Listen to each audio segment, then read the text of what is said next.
America के राष्ट्रपति Trump ने रूस के राष्ट्रपति व्लादिमीर पुतिन से करीब 1 घंटे तक बातचीत की, मकसद बताया और यह भी कहा कि आगे की रणनीतियां क्या है।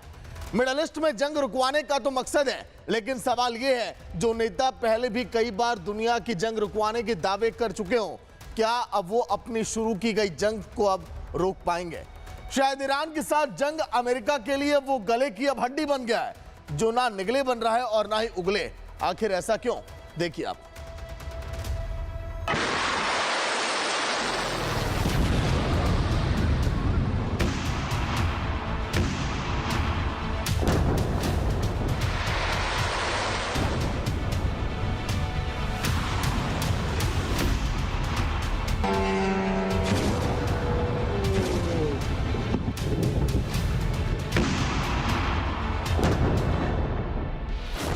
दिनों की जंग में लगभग 90,000 करोड़ रुपए फूकने के बाद क्या ट्रंप अब जंग रुकवाने के लिए मीडिएटर की तलाश कर रहे हैं?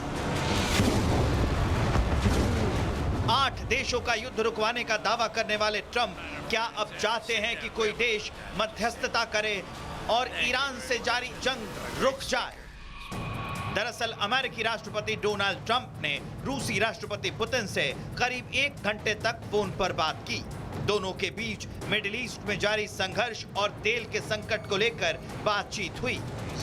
दावा है पुतिन ने जंग खत्म करने का प्लान ट्रंप को फोन पर ही ब्रीफ किया।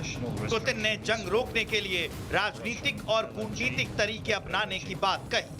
I think it was a positive call on that subject. We obviously talked then about the Middle East, and he wants to be helpful.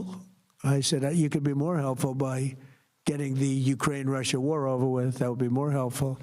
सवाल ये है कि रूस से तेल न खरीदने को लेकर पूरी दुनिया पर दबाव बनाने वाले ट्रंप को अब अपने धुर विरोधी पुतिन से बात क्यों करनी पड़ रही है?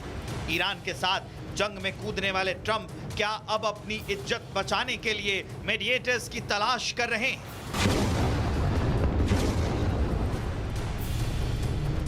अमेरिका का सबसे खास दोस्त ब्रिटेन माना जाता है, लेकिन ट्रंप ने हाल ही में ब्रिटेन को लाल आंख दिखाते हुए दो टूक कह दिया था कि अमेरिका को अब ऐसे देश की जरूरत नहीं जो युद्ध जीतने के बाद मदद करने की पेशकश करे। तो क्या यही कारण है कि अब ट्रंप पुतिन के साथ नजदीकियां बढ़ा रहे हैं? ट्रंप ईरानी लीडरशिप से भी कह चुके हैं कि वो सरेंडर कर दे, लेकिन ईरान के विदेश मंत्री ने साफ कर दिया है कि ईरान न तो बातचीत के टेबल पर बैठेगा, न ही सरेंडर करेगा।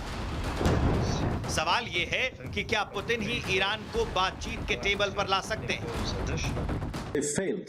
You know, they thought that in a matter of 2 or 3 days they can go for a regime change, they can go for a rapid, clean victory, but they failed, and now they are trying other plans. They have any realistic end game in their mind. They have just started to attack us blindly.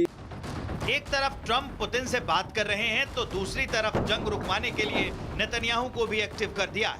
ईरानी सेना और machinery को पूरी तरह नेस्तानाबूद नहीं कर पाने वाले Trump और नेतन्याहू ने नए प्लान पर काम करना शुरू कर दिया है।